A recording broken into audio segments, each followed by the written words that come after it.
Hello and welcome back to the channel. You might be wondering, where's the lightning? Why is there no lightning in the driveway? And there's a different Ford in the driveway. And that's because today we're going to do a bit of a review of Ford's Mustang Mach-E, since I've got it as a loaner car to replace my Ford Lightning since it's gone. So let's get into it. And I know she'll be the death of me, at least we'll both be numb. And she'll always get the best of me, the worst is yet to come. But at least we'll both be beautiful and stay forever young. This I know, this I know. She told me don't worry about it. She told me don't worry no more. If you watch one of my recent videos, I was getting some faults on the Ford Lightning.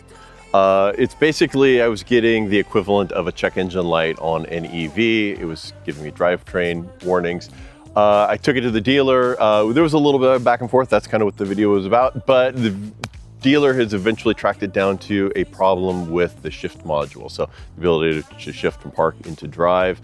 This is apparently a common problem with the Lightnings. We'll talk about why it's not a problem on the Mach-E here in a little bit, but Ford is really backlogged on the parts for that. So it has been at the dealer for several weeks now. So I have had this car for a few weeks just due to the lack of availability of parts to fix the shifter on my Lightning.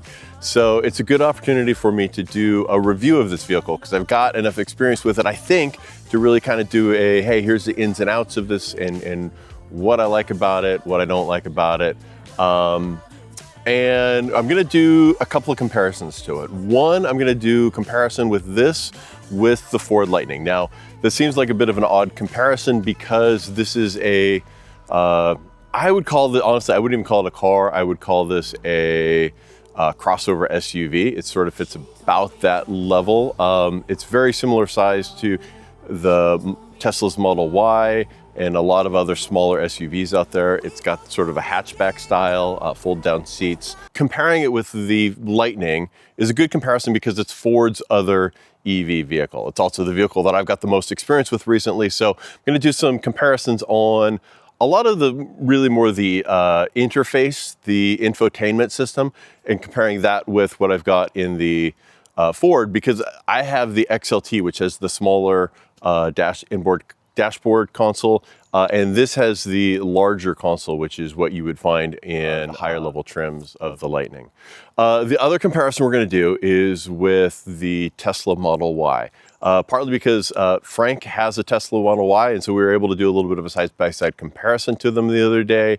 I got a little bit of footage of that, and just because they're such similar sized vehicles, they're similar costs, and they both sort of fit in that, seem to fill the same niche. And so I want to kind of do a little bit of comparison of why you might choose one over the other. To be honest, I don't have a really good reason for one of them. There's a couple of good reasons, but we'll get into those. So first thing we're going to dig into though is the exterior styling of this and what I think about that. We'll get into the performance. This happens to be the GT trim. It is stupid fast and it's really fun to drive. And then we'll talk about the interior, and then we're going to talk about the infotainment system.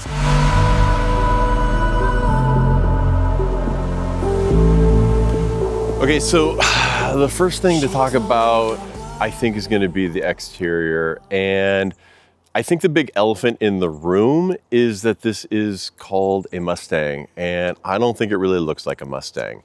At least not a modern Mustang. Now, you know, looking back at the history of the Mustang II and the Fox body Mustangs, they all had hatchback models. So does this fit within the history of Ford Mustangs?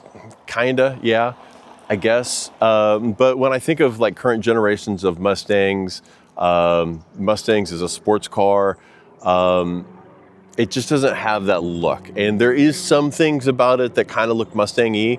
I feel like there's a little bit of Mustang style in the front. I do feel like the three taillights in the back are very Mustang-ish. And it says GT on it, and there's several places with Mustangs logos on it. But other than that, it just doesn't exude Mustang to me.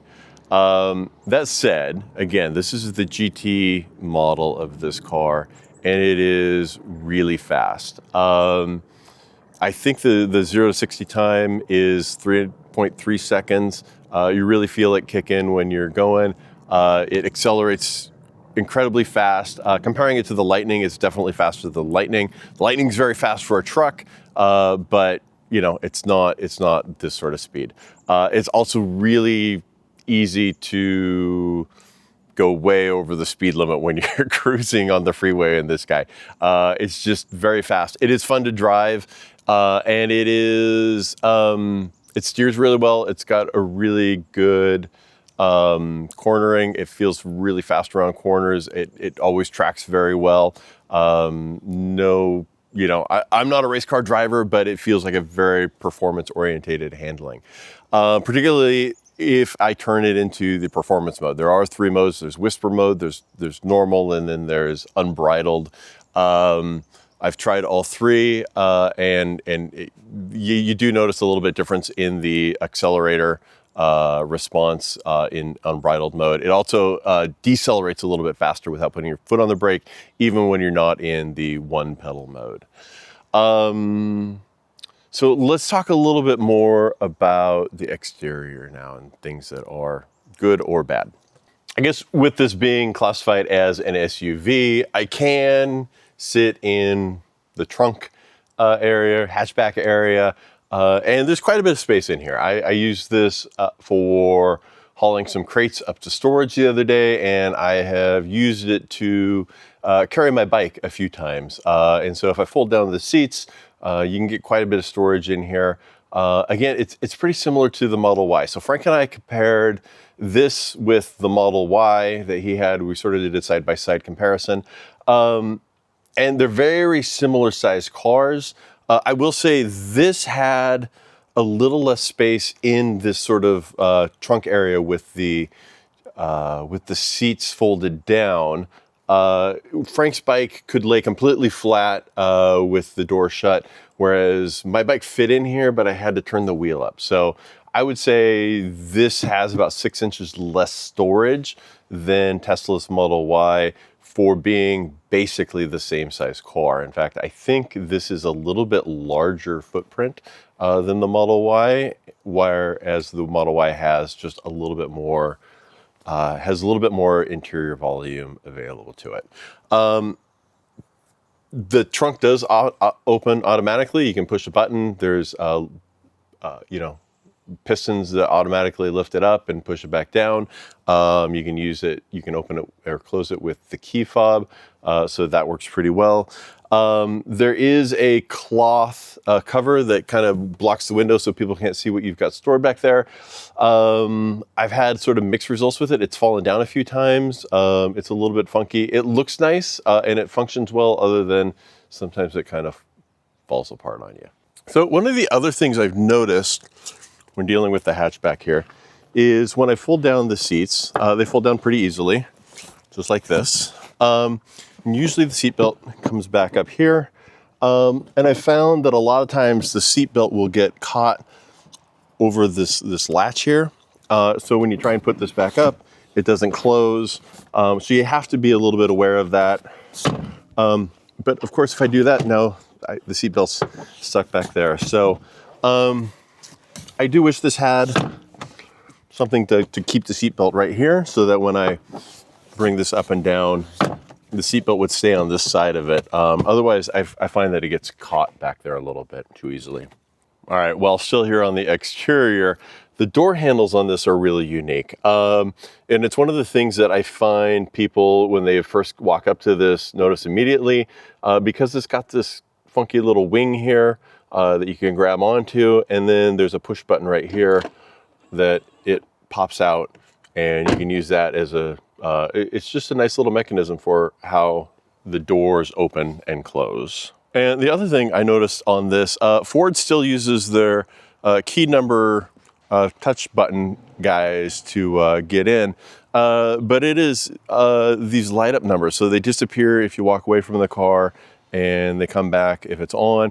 It's a nice touch compared to the older style numbers that always had sort of like some buttons right here. So I kind of like that. I think it's a nice style. Okay, and the last thing we're going to cover on the exterior is the frunk, which does not have key fob access, and you access it from the driver's side right here. And this lever is a little funky. You have to press this lever twice, thus the 2X on it. And when you pull it up twice like that, you can access the frunk. This is the frunk, obviously quite a bit smaller than what would be in the Lightning. Not a fair comparison. They're just completely different size vehicles. This is very similar to the size that front you would see in the front of like a Tesla. Something where honestly, I can't even get a bag of golf clubs in here, but it does look like it's got a drain in it, so I could use it as a cooler or something, I guess. Just not a lot of room for storage here, but if you had a few things you wanted to keep in here, it would be convenient, and you still do have a frunk option on this guy. Don't worry no more. We both know we can't go. All right, let's talk about the interior. And I actually think this is one of the things that Ford did really well in this car. I like the materials that they used, and this is the GT model. I'm not sure completely what other what materials they use in the other trims, but this has got what I think is a sort of a fake suede Alcantara type material, and then leather seats. So the Alcantara comes down the middle of each seat, and then this leather on the sides. And then also on the door here, I think this is actual suede along the door, as well as some leather trim. Everything in here is black. Almost all the materials are sort of a matte color or matte finish. So you've got either the leather or the suede-like material. Up along all of the dashboard, there's this almost denim type material. Or there's also this trim that's sort of a plastic trim, but it's got a little bit of a texture to it. There is a little bit of black piano finish down in the bottom of the center console there, but there's not much. And what's nice about that is it just doesn't feel dusty or dirty very easily. So it feels like it remains clean most of the time. I also really like this copper trim that they've got across everything, and there's also the B&O speakers. There's sort of this little copper button for each of the speakers to indicate where it's at. It's just nice. It's nice that that matches. It kind of makes me think of Blue Jeans a little bit, but overall, I really like the look of the interior. It's very comfortable. I am 6'2", and this is a comfortable car for me to sit in. I did sit in the back seat just to try it out. And so here's a little bit of some footage of me sitting in the back seat. This is with the seat all the way back.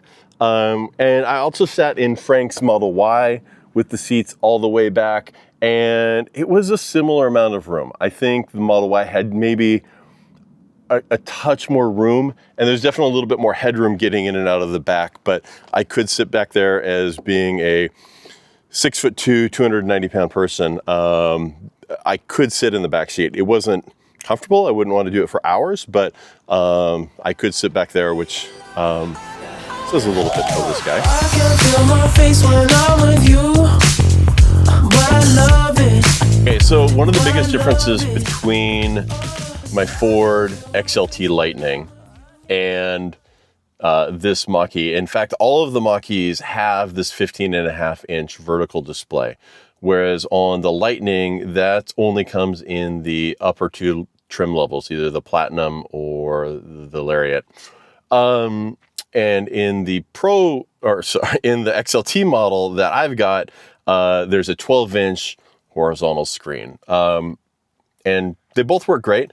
I actually had thought before really spending some time in here that for some reasons I liked the 12-inch screen better. And the reason was, and I'm just going to turn everything on here so we can see things. The main reason was the physical buttons. I like physical buttons. I like to be able to touch buttons and push on buttons and do button stuff. That's something that I really like. And all of the equivalent, like, AC buttons are down here, built into the screen here, and I'm just not quite as big a fan of that. But in practice, it's actually worked. So I think one of the reasons that it works within this screen and works fairly well is, even though these aren't physical buttons, they're not changing them all the time. So the controls are here. I actually kind of like the way some of this stuff works. So I think one of the reasons that it works within this screen and works fairly well is, even though these aren't physical buttons, they're not changing them all the time. So the controls are here. I actually kind of like the way some of this stuff works. I didn't actually realize that if I push this button until just now, that I would get this menu would come up here, and I could control all of the everything in here.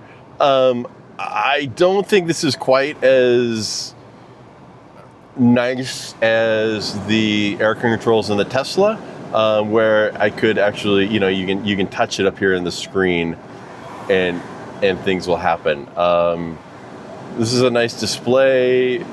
I feel like it kind of mimics that, but wow, it's not quite the same. Really get things blowing here. I hope you can hear me over all that sound. So I think this is nice, and I like the controls being in here. It's a nice system, but it's not, how do I say this? I like these buttons, these digital buttons, more than I thought I would. Now here's the other thing on this display that I didn't notice. Frank noticed it immediately, and now that he's pointed it out, I'm a little bit annoyed at the screen. It's this large black bezel that's around the screen, all the way around here, all the way around here. This is about a 1/2 inch of black bezel that is in the screen there, and I feel like it takes away from this. So this is, you know what? We're gonna measure this out, and we're gonna see what size this really is. Typically, when you're measuring a screen, you're measuring corner to corner. So when they're advertising it as a 15.5 inch screen, they're measuring it from the actual display 15 inch. So the actual screen size that is taking up here, including the bezel, is almost 17 inches. But if I move this into the corner of the bezel and measure it here, then viewable screen corner to corner is 15 inches. So you are getting the advertised 15 inches, but it's taking up an extra 1.5 inches of area in your dashboard, and I just don't think it looks as nice. I think it would be a little bit nicer if it was sort of more of a end-to-end screen, the sort of thing that you would see on an iPad or any current phone. So it's odd that they're not doing that, because we obviously have the technology to build a flat panel display like that goes edge to edge. They just didn't opt for it. The other thing, and this is one of the things that I find just to be a little bit odd, the 12-inch screen in my Lightning has the same capabilities for a lot of things. Android Auto comes in very similar fashion, and it makes sense that there's going to be some differences because of the layout. But some of the differences seem odd to me, that there would be like this, the way that AM radio button comes in and this is displayed is completely different than the mode that you would change your audio inputs on the 12-inch screen. And it seems odd to me that there would be this completely different programming design between the two displays, because that's just more work for Ford to do to maintain the two different displays. Similarly, if I go into the options here and I step through the different options, again, there's things in here that are very similar to what they did in the Lightning or what they did in the 12-inch display. And I'm not sure what which differences are because it's a different display size versus which is a different car. But there's a lot of differences in some of the design styles here. And that's a little bit surprising to me, just again, because it's another bit of software that they need to maintain. Also, I'm curious. I just realized I can, in theory, open the frunk from this button. Let's see if it works. It looks like it does. I'm curious if I can close it from here. It doesn't seem like I can close it from here, though. So you can open it. Maybe I can't like do a partial close of it, but it's trying to close. I don't think you can hear that. I can hear the mechanism trying to close when I try and close it. But so that's it. One of the other things that I find odd on this vehicle is this option here, which is propulsion sound. And it just makes a fake engine noise when you're driving. It's fairly subtle. It's not a loud engine noise, but it is there. It seems like a weird thing to add in. So since I was talking about sound a little bit, I'm not gonna play sound because copyright and everything else that goes with playing music on YouTube's. But this has the Bang & Olufsen sound system. There's a ton of these nice speakers across the dashboard and in here everywhere, and it does sound good from a audio standpoint, but it's not perfect. Given the Bang & Olufsen sound system that is advertised throughout the car, I would expect it to be perfect, and it's not perfect. It's pretty good.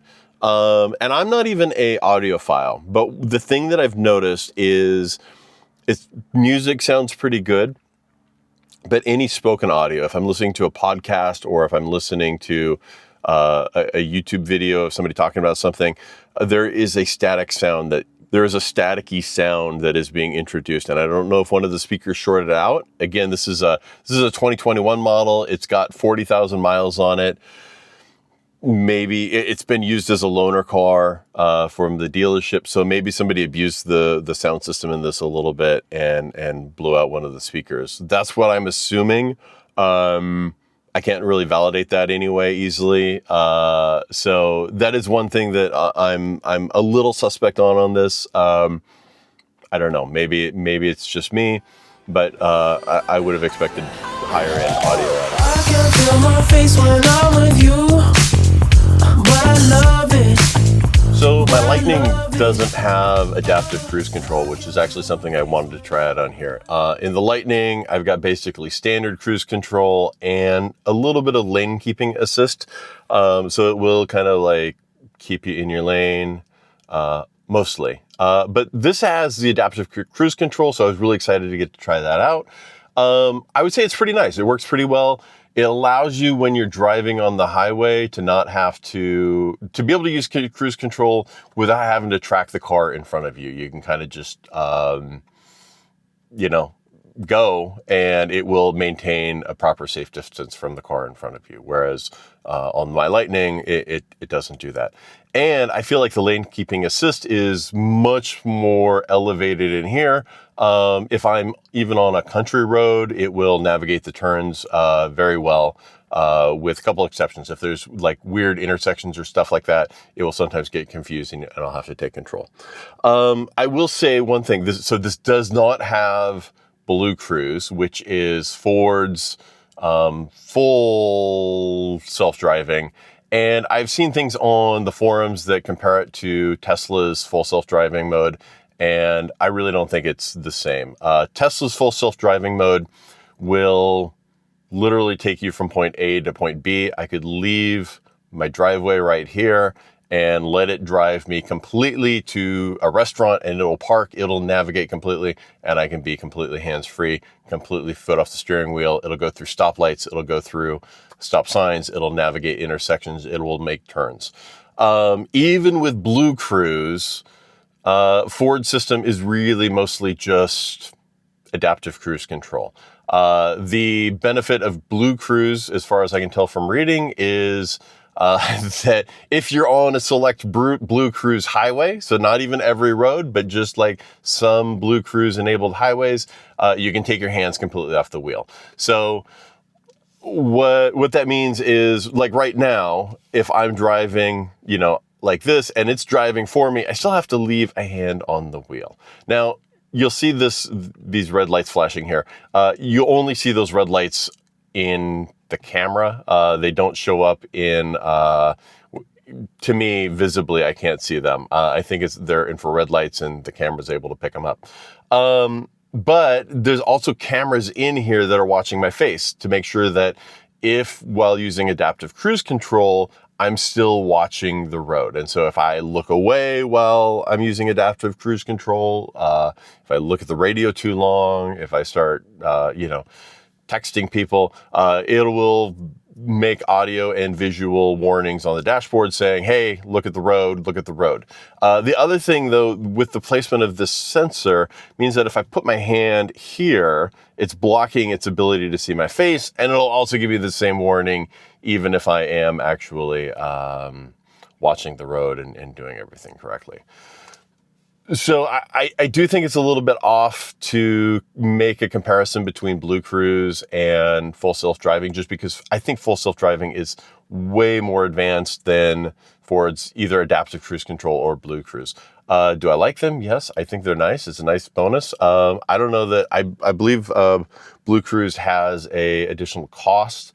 Given that most of my driving would not be on a Blue Cruise highway, I don't see that I would actually end up paying for that. But the adaptive cruise control was very nice. It's just not in the same class as Tesla's full self-driving.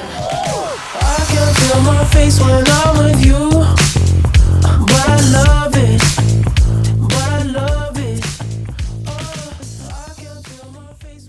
Trying to think of what I want to say here. So I've had this car for several weeks, and I honestly, I really enjoy it. It's a functional car. It's been easy to drive. All of the benefits of EV ownership come with it because it's obviously an EV.